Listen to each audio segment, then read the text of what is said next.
Hello, everyone. This is Vanessa from Cancun, Mexico. I wasn't sure of what exercises I needed to share or submit for you. So I am going to do the first two exercises of the homework of this week, part one. And I want to focus on the first one since I see that no one hasn't explained it for you yet. So I just want you to know that all the things that I am going to say are basically in the study section of Wiley Plus. So, before we do the homework, we study about this. So, well, let's start. It says in the first exercise, it says Cortina Company accumulates the following adjustments data at December 31. And then we have to indicate the type of adjustment and the accounts before adjustment. The first one, letter A, it says supplies of 400 are on hand. Supplies account shows 1,600 balance. So I chose prepaid expenses in the first one because these are expenses paid in cash and recorded as assets before they are used or consumed. And the examples of these prepaid expenses are supplies, insurance, and depreciation. And well, we're talking about supplies now. And well, that's why I chose prepaid expenses. And then we know that prior to adjustments, assets are overstated and expenses are understated. So accounts before adjustments, assets are overstated and expenses are understated. Then we have letter B, services performed but unbilled, total 700.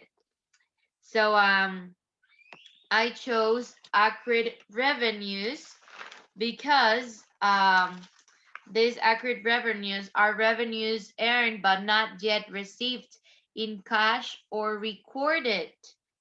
And these are accurate revenues may accumulate with the passing of time or through services performed but not billed or collected. So that's why I chose accurate revenue since these are services performed but unbilled. And then it says in the account before adjustment, we know that prior to adjustments, assets and revenues are understated. Then we have in letter C, interest of 300 has accumulated on a note payable, and I chose accurate expenses. These are expenses incurred but not yet paid in cash or recorded. Um, so these accurate expenses are expenses incurred but not paid yet. And well, um, that's why I chose accurate expenses. And then it says accounts before adjustments. It says that prior to adjustment, liabilities and expenses are understated. And then I got letter D, rent collected in advance totaling 1,100 has been earned, and I chose unearned revenues. Um, I chose unearned revenues since these are revenues received and recorded as liabilities before they are unearned, before they are earned. These unearned revenues are subsequently earned by renting a service to a customer. So some examples of unearned revenues include rent, magazine subscriptions, and customers' deposits for future services. So one of these examples is rent, and that's why I chose unearned revenues. And well, prior to adjustments, liabilities overstated and revenues understated. Well, as I told you in the beginning, all these things that I just shared with you are in our studies assignment with of Wiley plus, of course, of this chapter 4. And then I will just go really fast with this exercise number 2.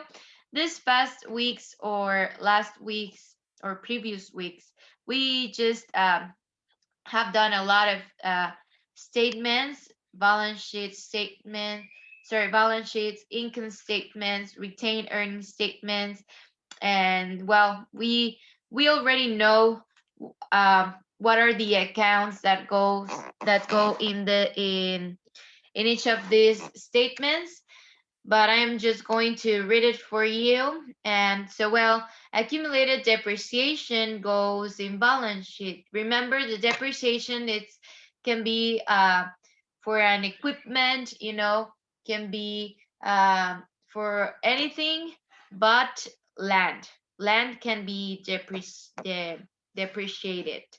So you have, for example, in your balance sheet equipment, and then below that you have accumulated depreciation, and well, it goes on the balance sheet. Then we have depreciation expense because it's an expense.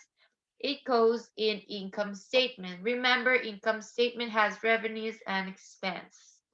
Then we have retained earnings that of course goes in retained earnings statements.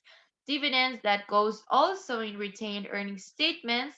Service revenue, as I was telling you, because it's a revenue, it goes in income statement. Supplies and accounts payable in balance sheet. So well, I hope this video helps you. I was trying to focus in the exercise number 1, and I hope I made it clear for all of you. And well, thank you for your attention.